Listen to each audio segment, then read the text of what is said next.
The Great Hall of Station Nexus was the largest room ever built by living hands. Its walls were made of crystal that sang when light touched them. Its ceiling showed the stars themselves, real and burning, pulled through space by technology so old that no one remembered who made it. 847 chairs circled the central platform, each one carved from materials unique to its owner's homeworld. Some were made of living wood that still grew. Others were shaped from metals that existed nowhere else in the universe. A few were nothing but light, held in place by fields of pure energy. For 12,000 years, the Galactic Council had met in this hall. Every species with faster-than-light travel earned a chair. Every voice, no matter how small, could speak and be heard. That was the promise.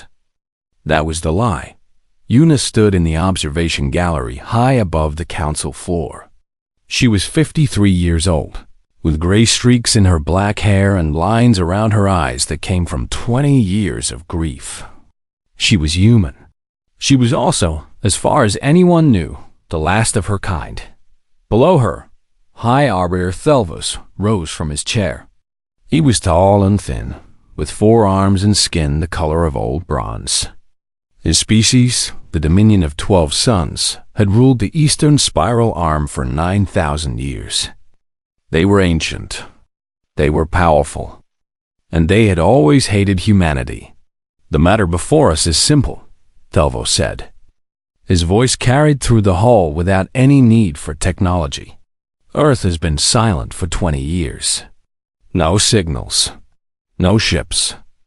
No response to any attempt at contact. The humans are dead. Their chair sits empty, gathering dust while their territory remains unclaimed. Una pressed her hands against the gallery railing. Her knuckles went white. "I move that we remove Earth's representation from this council," Thelvos continued. "I move that we declare humanity extinct. I move that we redistribute their space to those who can actually use it." A murmur ran through the assembled species. Una saw heads nodding, tentacles waving in agreement, light forms flickering with approval. She had known this day would come. She had fought against it for 2 decades, filing petitions, requesting rescue missions, begging anyone who would listen to send ships to Earth's solar system. No one listened. No one cared. The vote took less than an hour. 742 in favor. 89 against. 16 could not decide. The math was simple. Humanity was officially dead. A technician touched a control panel, and the holographic image of Earth's chair dissolved into nothing. The space where it had stood was empty now, just a gap in the circle where a young species had once sat and dreamed of the stars. Una did not cry. She had used up all her tears years ago, in the first months after the silence began. Instead, she just watched as the council moved on to other business. Already forgetting that humanity had ever existed, she remembered the day she left Earth. She was 33 years old. A translator working on a diplomatic vessel called the Persistent Dawn. Her job was simple: help humans and aliens understand each other. She was good at it. She liked it. She thought she would do it for the rest of her life. Then the silence came. Captain Bora of the Persistent Dawn was the last person to see Earth's solar system. She had reported strange readings near the sun, energy patterns that made no sense, gravity waves that seemed to come from nowhere. Then something had grabbed their ship and thrown it across 3 star systems in the blink of an eye. When they recovered, Earth was gone. Not destroyed, not missing, just unreachable. Every ship that tried to enter the solar system was pushed back by the same invisible force. Every signal sent toward Earth vanished into nothing. Una had tried everything. She learned 6 new alien languages, hoping to find someone who could help. She studied ancient records, looking for similar events in galactic history. She spent her savings on expeditions that always failed, and now it was over. Officially over. Humanity was extinct, and she was just a footnote, a curiosity, the last human alive in a galaxy that had already moved on. She left the observation gallery as the council session ended. The corridors of Station Nexus were crowded with aliens of every shape and size. Some walked on legs. Some floated on wings of light. Some moved in ways that hurt her eyes to watch. None of them looked at her. None of them cared. Her quarters were small, just a bed and a desk and a window that looked out at the stars. She sat on the bed and stared at nothing. "You are wrong," she said to the empty room. "They are not dead." I know they are not dead. But even she did not believe it anymore. That night, while Una slept, something happened. Every long-range sensor in the galaxy detected it at the same moment. Scientists on 1,000 worlds looked at their instruments and rubbed their eyes, convinced they must be seeing things. Military commanders scrambled to their posts, terrified of what it might mean. Earth's sun flickered. Not a solar flare. Not an eclipse. The star itself dimmed for exactly 1 second, then returned to normal brightness. Then it dimmed again. Then again. 1, 2, 3. A pattern. A signal. A message in the oldest language in the universe, the language of light itself. On Station Nexus, alarms began to ring. High Arbiter Thelvos was pulled from his rest by aides who could not stop shaking. The council was called back into emergency session. For the first time in centuries, real fear filled the crystal halls. Una woke to the sound of running feet and shouting voices. She went to her window and looked out at the stars. She did not know what had happened. She did not know what was coming, but somewhere deep inside her chest, in a place she thought had died 20 years ago, something began to glow. Hope. She smiled. And the smile was fierce. "I told you," she whispered to the stars. "I told you they were not dead." The galaxy was about to learn that humans did not stay silent for long. And when they spoke again, everyone would listen. 6 months passed after the sun's signal, and the galaxy held its breath. Scientists argued about what they had seen. Some said it was natural, just a strange event that meant nothing. Others said it was impossible, that stars do not flicker in patterns, that something intelligent had to be behind it. The council sent probes toward Earth's solar system. None of them came back. Una spent those months waiting. She stopped sleeping well. She stopped eating well. She just watched the news, feeds, and waited for something to happen. Then the ship arrived. It did not come from Earth's direction. It came from the void between galaxies, from the empty dark where nothing should exist. One moment the space was empty. The next moment there was something there, something so large that it blocked out the stars behind it. The ship was the size of a small planet.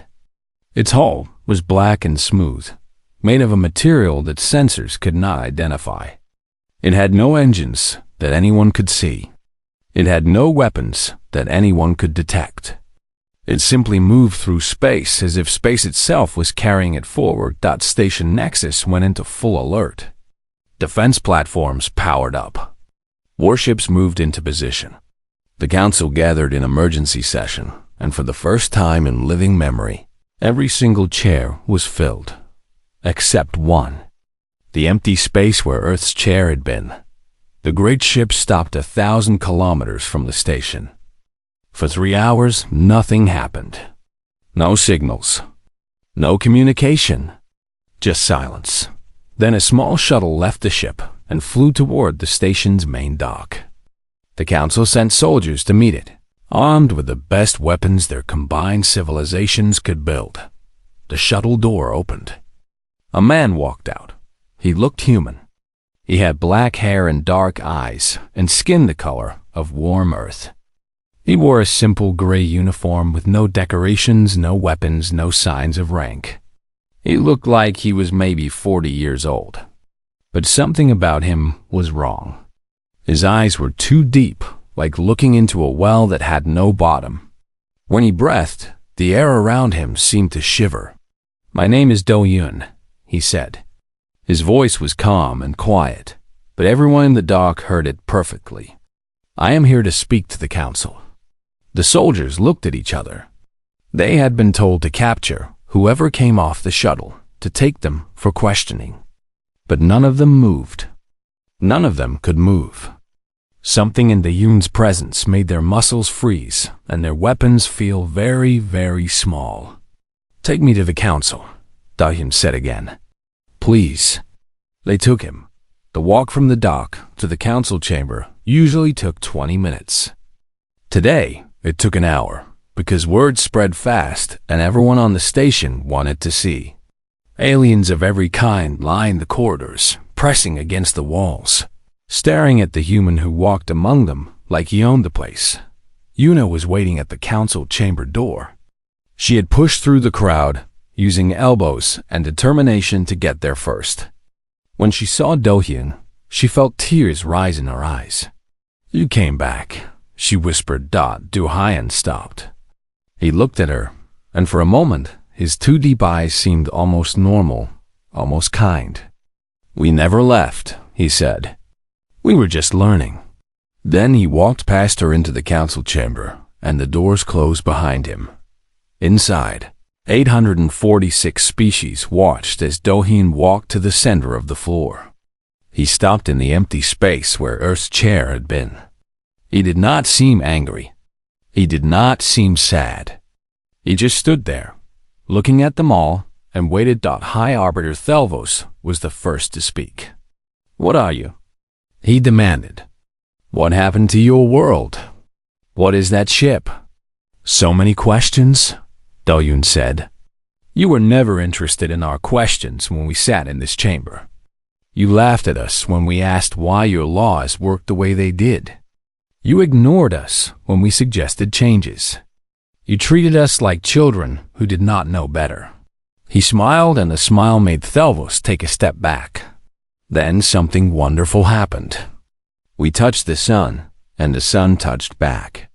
We found something in the heart of our star, something that had been sleeping for a very long time. The architects.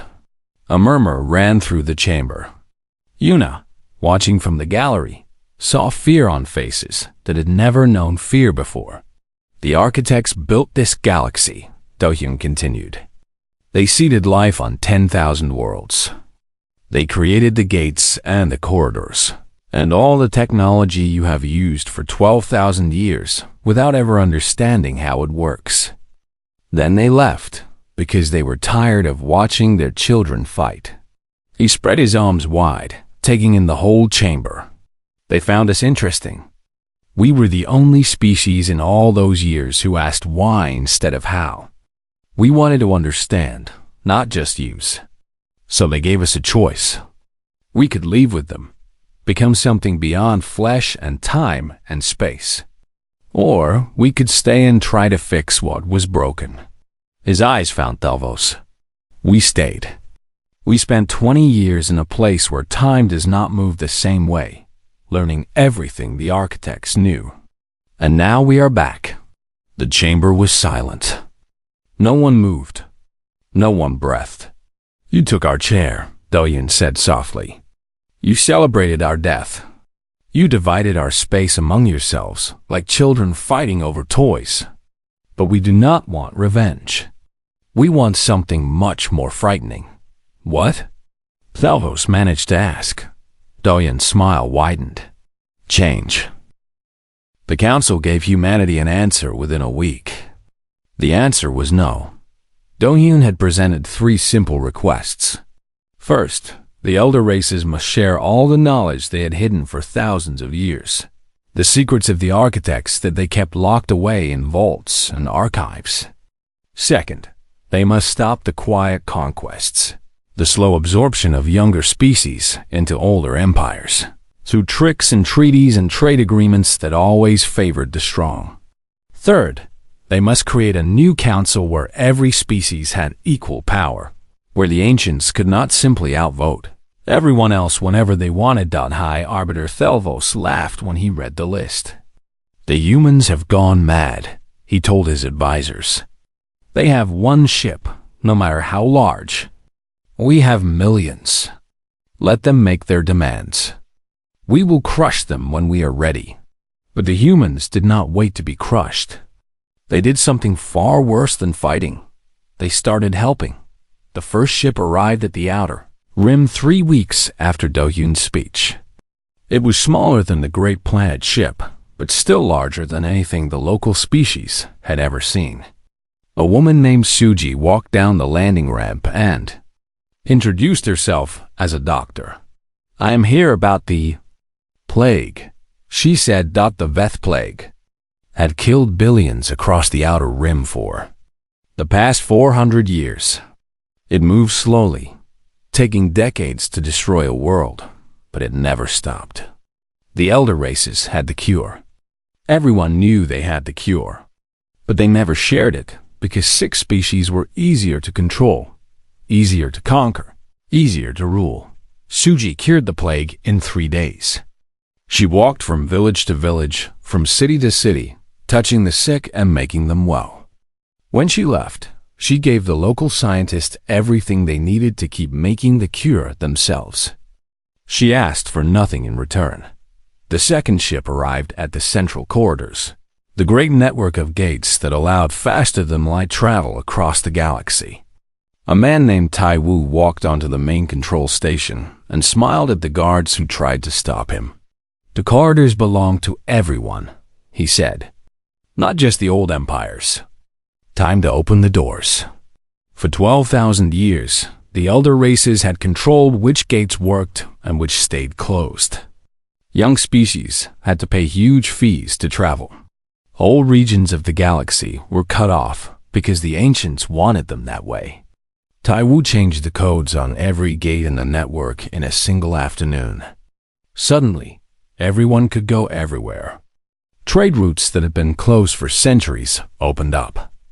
Species that had never met each other found themselves neighbors. The third ship carried a woman named Minji, who called herself a historian. She did not cure plagues or open gates. She did something simpler and more terrible. She told the truth. Architect archives contain records of everything that had happened in the galaxy for the past 100,000 years. The elder races had found pieces of these archives long ago and hidden them away because the truth was too dangerous. Minji broadcast the full archives to every world with a receiver. The truth was worse than anyone had imagined. The great wars of the past, the conflicts that had shaped galactic history, had not started by accident. The elder races had started them on purpose. They had manipulated younger species into fighting each other, weakened them, and swept in to take control. Billions had died in wars that never needed to happen, killed by lies and tricks and the endless hunger for power. Yuna watched it all from the persistent Dawn, which now flew alongside the human fleet. She had joined Do-Hyun's people the day after his speech to the council, leaving her old life behind without a second thought. She was still learning what humanity had become, still trying to understand the changes they had gone through. But she understood one thing clearly. This was not revenge. This was a reckoning. "Are you surprised?" Do-Hyun asked her one evening as they watched the news feeds together. Another species had left the council. Another empire had started to crumble. "Did you think we would come back with weapons and fire?" "I did not know what to think," Yuna admitted. "I spent 20 years dreaming of the day humanity would return. But I never imagined this. The architects taught us something important," Do-Hyun said. "If you fight your enemies, you might win or you might lose. But if you simply remove the foundations of their power, the lies and secrets they have built their empires on, they will fall on their own. We do not need to push them. We just need to stop holding them up." Within a year, 200 species had left the council. Within 2 years, the number was over 500. The dominion of 12 suns began to break apart as its subject peoples demanded freedom. Ancient empires that had seemed eternal discovered that they had no friends, only servants who no longer wanted to serve. High Arbiter Thelvos watched his world collapse and could not understand why. He had done everything right, everything his ancestors had done for 9,000 years. He had lied and cheated and conquered, just as the old traditions taught. Why was it not working anymore? He did not understand that the rules had changed. Humanity had changed them, and there was no going back. The crystal halls of Station Nexus grew empty. The great chairs stood vacant, their owners gone to build something new or hide from the chaos they had created. The council that had ruled the galaxy for 12,000 years was dying, and no one was trying to save it. Una stood in the observation gallery, where she had watched them take away Earth's chair. The gallery was empty now. She was alone with the dust and the silence and the memory of everything she had lost, but she was smiling. "They thought we were dead," she said to no one. "They thought they had won. They were wrong." Outside the window, the stars burned on, eternal and patient, waiting to see what would happen next. The old order did not die without a fight. High Arbiter Thelvos spent 3 years gathering what remained of the ancient powers. 17 empires answered his call, the last of the great civilizations that had once ruled the galaxy. They pooled their resources, their weapons, their desperation. They built a fleet larger than anything the galaxy had ever seen. 10 million ships. Weapons that could crack planets open like eggs. Bombs that could make stars explode. Technology so terrible that it had been banned for thousands of years. Brought out of secret vaults and aimed at one target, Earth. "If we destroy their homeworld, we destroy their symbol," Thelvos told his allies. "The humans draw their power from that system, from whatever the architects left behind. If we end that, we end them." The fleet took 6 months to reach Earth's solar system. Una traveled with the human forces that moved to intercept them, though intercept was not really the right word. Dohyun did not seem worried. None of the transformed humans seemed worried. They just watched the approaching armada with calm eyes and waited. When the fleet arrived at the edge of Earth's system, they found something that made even the most hardened admirals pause. The solar system had changed. The sun burned brighter now, pulsing with controlled energy that painted strange patterns in the void. The planets had been moved, rearranged into a perfect geometric shape that made no natural sense. And at the center of it all, orbiting the sun itself, was a structure so large that it made the planet-sized ship look like a grain of sand. The beacon dot, it was shaped like a flower made of light, with petals that stretched for millions of kilometers. It was made of the same unknown material as the human ships, black and smooth and impossible to scan. It rotated slowly, peacefully, as if it had all the time in the universe. General Hiram commanded the human defense. She had been a young soldier when the silence began, stationed on Mars, and she had spent 20 years in the space between seconds learning how to protect her people. Now she stood on the bridge of a ship that moved through space like a fish through water, watching the coalition fleet arrange itself for attack. "They have enough firepower to destroy 1,000 worlds," her second officer reported. "They could burn this whole system to ash." "Yes," Hiram agreed. "They could try." She opened a communication channel that reached every ship in the enemy fleet. Her face appeared on 10 million screens, calm and serious, without anger or fear. "I know why you are here," she said. "You are afraid. Everything you built, everything your ancestors built, is falling apart. You think that if you can just destroy us, things will go back to the way they were. You think you can turn back time." She paused, letting the words sink in. "We could stop you easily. The architects gave us power you cannot imagine. We could erase your fleet in a heartbeat, send you all into the void between galaxies where no one would ever find you. We could end your civilizations the same way you tried to end ours." Across the fleet, officers looked at each other. Some of them had suspected this, had known deep down that this attack was suicide. But they had come anyway, because they had no other choice. because their leaders had told them to, because hope was better than surrender.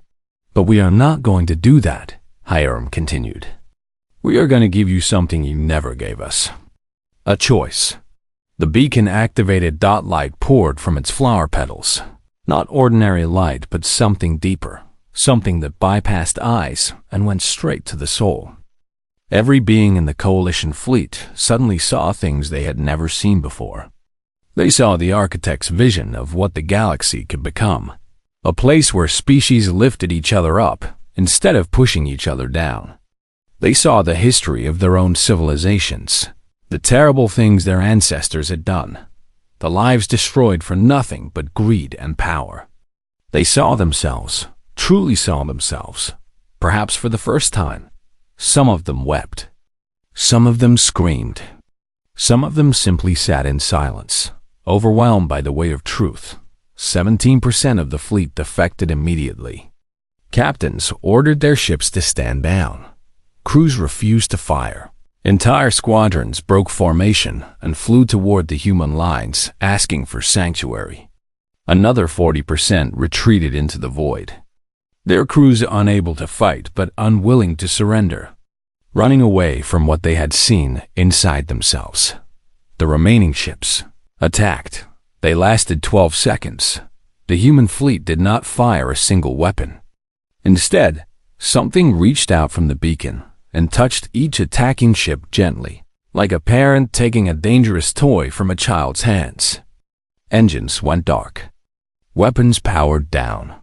Shields collapsed. 10 million soldiers found themselves floating in space, helpless but alive, surrounded by ships that no longer worked.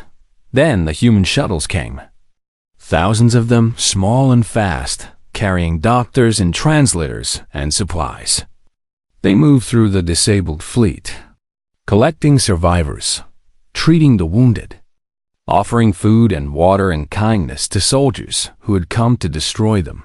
High Arbiter Delvos was found in the command center of his flagship, sitting in his chair, staring at nothing. The things he had seen when the beacon activated had broken something inside him. He did not resist when they took him. They brought him to a new station, built in orbit around the world that had never known war. 500 species had gathered there, the ones who had left the old council, the ones who wanted something better. They had built a new assembly, a new government, a new hope. Thelvos expected execution. He had ordered the deaths of billions. He had tried to destroy humanity. Justice demanded his blood. Instead, they gave him a chair dot. It was simple and small, made of plain metal, nothing like the grand throne he had sat in for centuries. But it was his. It was a voice. It was a second chance. I do not understand, he whispered. Why would you do this? After everything I have done? Daoyun stood before him, looking tired and old and very, very human. Because that is what the architects learned after 1 billion years, he said. The only way forward is together. All of us, even the ones who hurt us. Especially the ones who hurt us. If we leave you out, we become what we are trying to replace. Thelvos looked at the chair. He looked at the 500 species watching him. He looked at Daohyun. What do you want from me? He asked. Help us build something better, Daohyun said simply. That is all we have ever wanted. Slowly, carefully, as if he was afraid it might break, Thelvos sat down. Outside the windows, the stars burned on, and the shattering was complete. 50 years had passed since the shattering, and the galaxy was a different place. The old council was gone, remembered only in history lessons as a warning about what happened when the powerful forgot to listen. In its place stood the assembly of all voices, where every species had one vote and one voice. From the ancient civilizations that had ruled for thousands of years to the young peoples who had just discovered fire, there were no empires anymore. The great powers that had once stretched across the stars had broken into smaller nations, bound together by choice rather than force. Trade flowed freely through the open corridors. Knowledge spread without restriction. Species that had been enemies for generations now sat together and talked about the future. Elder Una walked through the Hall of Remembrance on New Earth.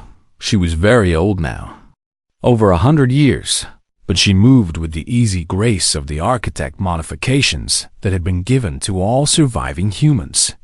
She would live for 1,000 years more if she wanted. Sometimes she was not sure she wanted. She had already seen so much.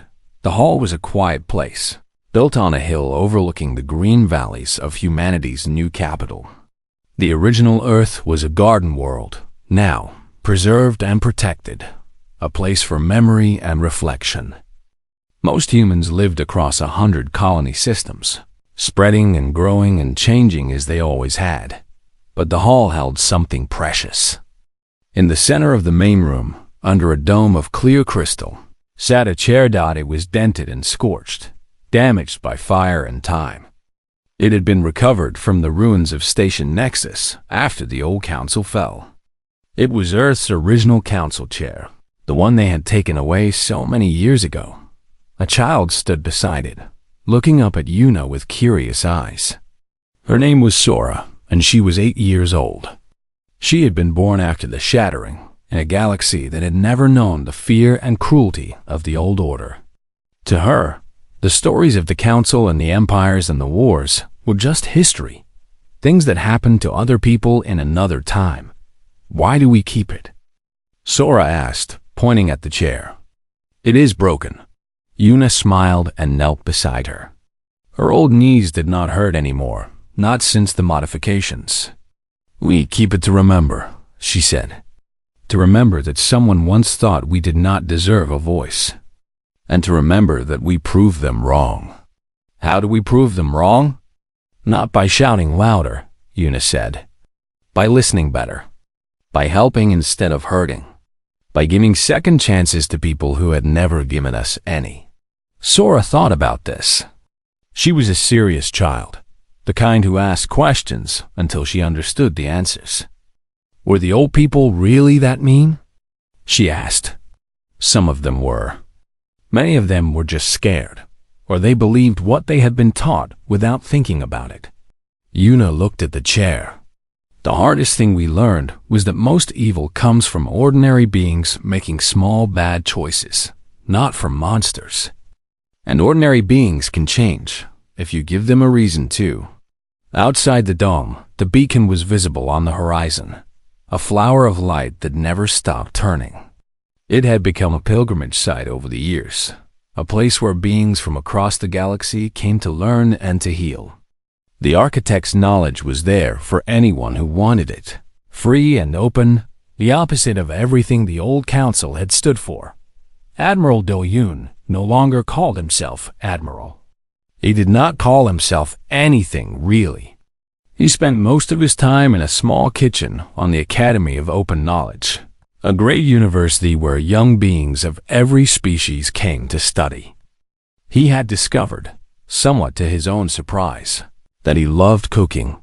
Minji found him there one evening, stirring something in a large pot that smelled of spices from a dozen worlds. She was old too, her hair white and her face lined. But her eyes were still sharp with the curiosity that had driven her to reveal the truth so many years ago. The assembly voted today, she said, sitting down at his small table. Full membership for 3 more species. That makes 812. Good, Doyun said.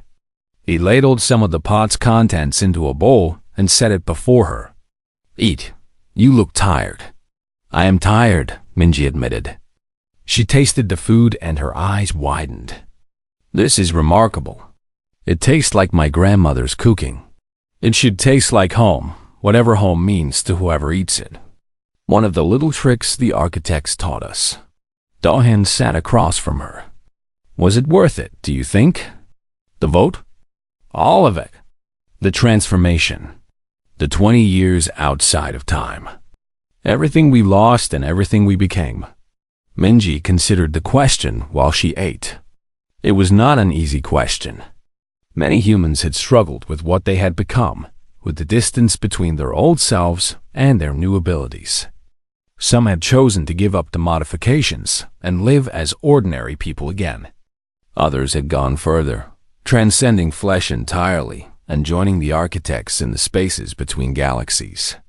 "I think about my grandmother sometimes," Minji said finally. "She died before the silence, before any of this happened. She never saw the stars. She never knew what we would become." She smiled. "But I think she would be proud. Not because we became powerful, because we became kind." "That is what the architects said at the end," Do-Yun said. "They told us the power was easy. Any species could learn to build weapons and conquer territory. The hard thing, the thing almost no one managed, was learning to be kind without being weak. They failed at it. They ran away instead. But they thought we might do better. Have we done better? Ask me in 1,000 years," Do-Yun said. Back in the Hall of Remembrance, Yuna led Sora to the plaque mounted beneath Earth's old chair. The words there had been carved by hand in a dozen languages so that anyone who came could read them. They said we were gone. They said we did not matter. They took away our voice and celebrated our silence. But humans do not stay silent for long. We came back with a gift. Not vengeance, but a better way. This chair stands as a reminder that every voice matters, and that those who try to silence others only make them sing louder. Sora read the words carefully, her lips moving as she worked through the harder ones. When she finished, she looked up at Yuna with eyes that were suddenly older than her years. "Will anyone ever try to take voices away again?" she asked. Yuna did not lie to children. "Maybe," she said. "There will always be those who fear what they do not understand. There will always be those who think that power means controlling others. Then, what do? We remember." Yuna put her hand on the child's shoulder. "We watch. We teach. And if someone tries to silence others, we make sure that the silence does not last." Above them, visible through the crystal dome, the beacon pulsed with gentle light. Once, twice, 3 times. The same pattern it had sent 50 years ago, when humanity announced its return to a galaxy that had forgotten them. A signal. A promise. A reminder. Sora watched the light with wonder in her eyes. She did not fully understand everything that had happened, all the pain and loss and transformation that had brought her people to this moment. But she understood one thing, the most important thing. She had a voice. Everyone had a voice. And as long as there were people willing to listen, those voices would never be silenced again. Yuna took her hand, and together they walked out of the hall into the sunlight of a new morning. Behind them, the old chair sat in its place of honor, dented and scarred but standing tall, a reminder of what had been, a promise of what would never happen again. The galaxy spun on, vast and full of wonders, and somewhere in the great dark between the stars, the architects watched and smiled. Humanity was home, and the story was just beginning.